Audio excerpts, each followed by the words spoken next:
Hello வான். Today நம்ம என்ன word learn பண்ண போகிறோன்னு பார்க்கலாமா? ரெமினிசன்ட். ரெமினிசன்ட் அப்படிங்கிறது ஒரு விஷயத்தை உங்களுக்கு ரிமைண்ட் பண்ணுறது. சம்ஒன் ஆர் சம்திங்கை உங்களுக்கு ரிமைண்ட் பண்ணுறதா ரெமினிசன்ட். ஓகேங்களா? அது பாஸ்ட் தாட்ஸாக இருக்கலாம். ஓகேங்களா? ஒரு ஃபாண்ட் மெமரிஸை ரீகலெக்ட் பண்ணுறது. ஃபாண்ட்னா என்னது உங்களுக்கு? ஃபாண்ட்னா வந்து பார்த்தீங்கன்னா ஒரு அட்டாச்மெண்ட்டாக விரும்பி செய்த செயல்கள் தான் வந்து ஃபாண்ட் இல்லைங்களா? ஸோ அந்த மாதிரியான மெமரிஸை ரீகலெக்ட் பண்ணுற ஒரு விஷயம் தான் வந்து ரெமினிசன்ட். ஓகேவா? ஒரு பாஸ்ட் தாட்ஸை நினைவுக்கு கொண்டு வர்றது. ஓகேங்களா? ரிசம்பிளன்ஸ் அப்படிங்கிற ஒரு மீனிங்க்குமே இந்த வேர்டை நம்ம யூஸ் பண்ணலாம். ரிசம்பிளன்ஸ் அப்படிங்கிறது ஒரே மாதிரியான தோற்ற அமைப்பு உடையது. அதை நம்ம வந்து ரிமைண்ட் பண்ணி பார்ப்போம். ஃபார் எக்ஸாம்பிள் சொல்கிறேன் பாருங்கள்.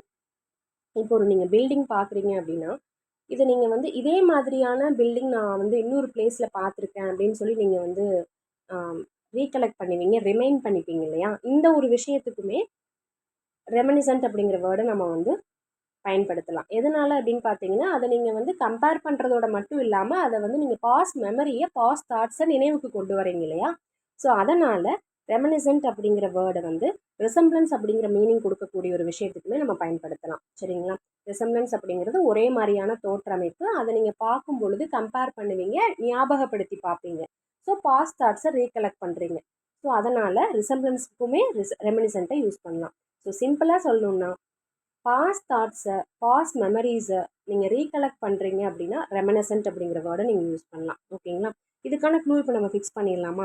ரெமினிசன்ட் அப்படிங்கிற வேர்டை நீங்கள் நோட்டீஸ் பண்ணிங்கன்னா சென்ட் அப்படிங்கிற ஒரு வேர்டு இருக்கும். அதே மாதிரி இந்த வேர்டை நீங்கள் ஜெமினின்னு ஞாபகம் வச்சுக்கோங்க. ரெமினி அப்படிங்கிறத ஜெமினின்னு ஞாபகம் வச்சுக்கோங்க.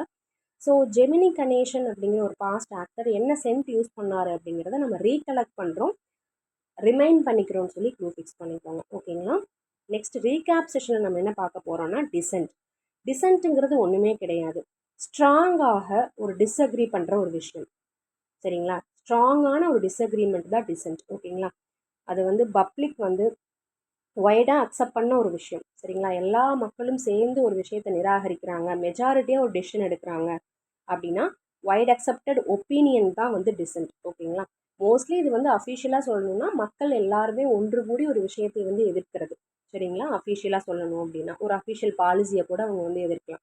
ஸோ இந்த மாதிரி மெஜாரிட்டியான டெசிஷன் வந்து ஒரு டிஸ்அப்ரூவல் பண்ணுறாங்க, டிஸ்அக்ரி பண்ணுறாங்க அப்படின்னா அதுதான் வந்து டிசென்ட். ஓகேங்களா? ஸோ இதுக்கு ஒரு சென்டென்ஸ் பார்த்துடலாமா? I made a gesture of dissent அப்படின்னா என்னுடைய டிஸ்அப்ரூவலை நான் என்னோட நான் வெர்பல் பாடிலி ஆக்ஷன்ஸில் வெளிப்படுத்தினேன். ஜெஸ்டர் அப்படிங்கிறது அதுதான், நம்ம கன்வே பண்ணாமல் நான் வெர்பலாக ஏதாவது ஒரு பாடி ஆக்ஷன்ஸ் மூலிமா நம்ம வெளிப்படுத்துவோம் இல்லையா? அதுதான் வந்து இந்த இடத்துல சொல்ல வராங்க. I made a gesture of dissent அப்படின்னா என்னுடைய டிஸ்அப்ரூவலை நான் அப்படி வெளிப்படுத்தினேன் அப்படிங்கிறது சொல்கிறாங்க.